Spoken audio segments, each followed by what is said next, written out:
What is solid and what isn't solid? Oh, Mark, there's no top step. How am I meant to get up? And also, there's lots of pigeon poo here. Oof! Oof! God, and Bennett, are you sure this is safe? Flipping heck. That was a bit scary, mate. I'm not quite sure I'm going to get down now.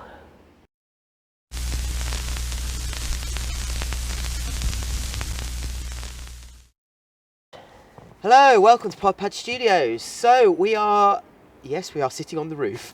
As you saw a little bit earlier, Mrs. Breaker has a bit of a problem with the ladder at the moment. We haven't got any proper steps up here at the moment, but the plan is to make a little platform so we can sit here up under the trees.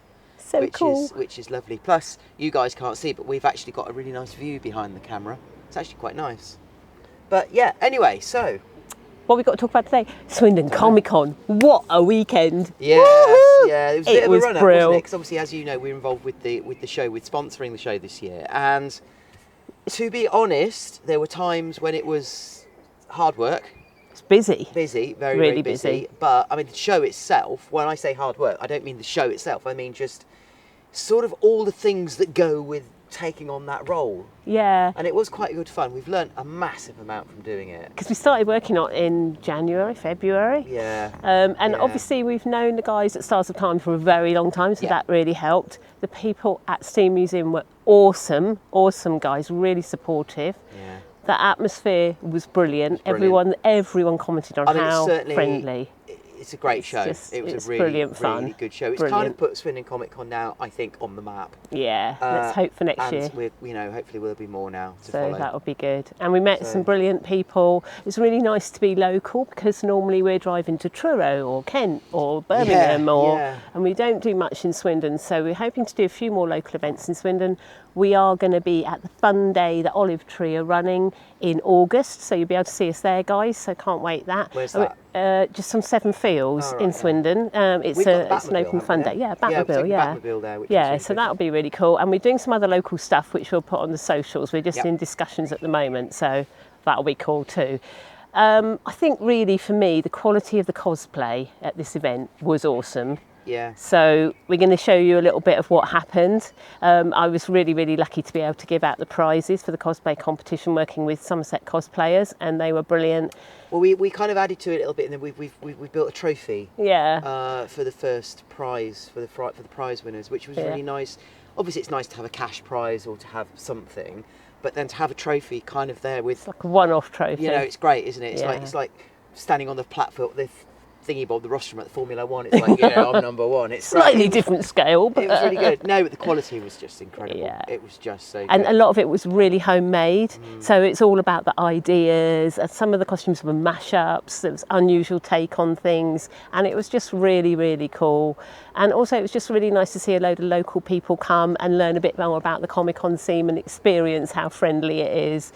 And I mean, when you've got scenes like you've got like Titch the T-Rex wandering around and Daleks are walking up to it or trundling up to it saying, "You big bird, get out of the way," sort of thing, and loads of fun. That was the thing that everybody commented on how friendly it was. Yeah. There was no animosity, there was no problems, it was just a great event, a really good event. So have a little look at this as a quick recap of it.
So that was Swindon Comic Con, fab event. And Looking forward to next year's now, actually. I'm already Really, excited. Really excited about it, yeah. Hopefully. So now we're going to talk a little bit about T1, and we're on the guns. Yeah, a little bit different. So I think right at the very beginning, when I was getting frustrated with the tracks, You kept building I was guns. doing some bits and pieces with the guns, because obviously I've done the miniguns for the Moto T as Which well. we use quite a lot at Swindon to And- frighten children. Yeah, we've built lots of other ones. But I kind of came up with other ideas for the T1 guns. So this is a little bit of a workshop bench gun making session. So watch this, it's really interesting. Well, And I don't think it's forget- interesting. It was interesting for me for making the guns, but I don't know. Well, Might I not think be it's for quite you. interesting because it's a little mini project in its own self. I tell you what's really You can interesting do about them is yourself. how easy they are to make. Yeah, and you can get parts from B&Q and that sort of thing. So know. it's really easy to make them. Yeah. So, Anyway, that's us done for this yeah, week. that's though, us as well. done. Don't forget to subscribe. Ding! Hit the bell and have a look on Patreon because obviously we're putting more and more about the build Loads on going there. on Patreon now. Yeah. All right. Yeah. Bye. See you next week. The guns. The T1 wouldn't be a T1 without miniguns, and they have to work. So there's no point just having pretty looking things. You know, they've got to rotate and they've got to do lots of things.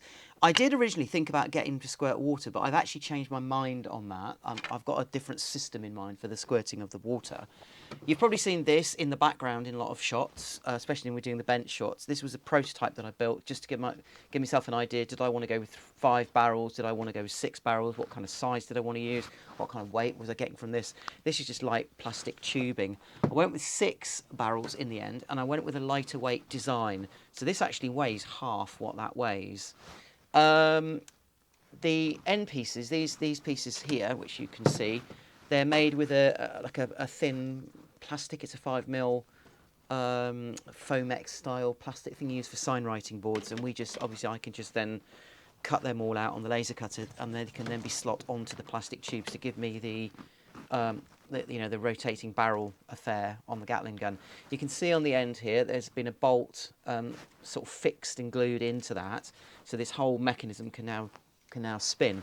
And you ask yourself, what's it going to spin on? What it's going to spin on is a motor. Where does the motor come from? The motor comes from a cheap eBay drill. That's basically all that's left of the cheap eBay drill, because the motor is in here. Advantage of these little motors is that they're usually quite torquey, and they've got a clutch on them and a little gearbox, which means that all you've got to do, as you can see here, I've just basically made up 2 little wood formers that are going to slide inside these. And that's going to give me the rotations for the drill, for the barrel. Now, to attach it, I've obviously put welded on to the end of the shaft on the motor this little affair here, this little threaded block, whatever they're called, and then that will simply screw into there and then be captured by the nut, and then that will obviously, once the motor turns, that will turn. So there's one that's made up, and you can see that will just spin. And then this whole mechanism here, if I show you, goes inside this. Now, this is just, I'm not sure what it is diameter wise, it's just plastic drain pipe. And then obviously this bracket system is made up so I can pan and tilt the gun, we can tilt the gun, and obviously we've got a thread on the top, similar system that's put on there, so the gun can actually then move in that plane as well. And then in essence all that happens is that this just sits inside here. This one's all wired up ready to go, so that just literally slips in there like that. Oops.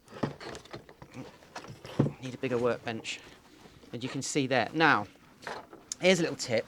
Even though this is obviously supported inside here, you're always going to get a little bit of movement, and this can be a major problem with these sort of things. It can make this whole barrel thing go up and down. Now, one way of countering that I found, it's really, really simple. These little plastic drain pipe things that again go with that, you pop it over the top. Once that is locked on, that barrel ain't going anywhere apart from rotating, and it actually then gives you something that looks super cool as a minigun. And once power is applied to there, that spins at a fair old rate and makes quite a lot of noise as well, which is really, really good. So there you have it. That is the minigun. Really, very, very cheap to do. You even get bits left over. You know, there's a few bits and pieces here off the old drills. You get the batteries from the old drills. What I tend to do is cut the end off here, and then the battery that came with the drill makes a nice little, whichever way, how does it go? Whichever way round it goes, there we go.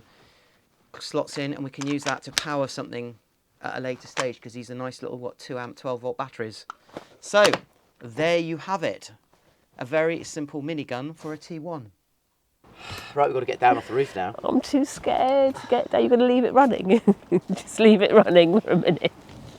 I am too scared to go over the edge. What if you hold the... Well, that's got to go, isn't it? Shall I just drop that down there? Timber! Oh, Mark, I'm scared. You have to put your leg down.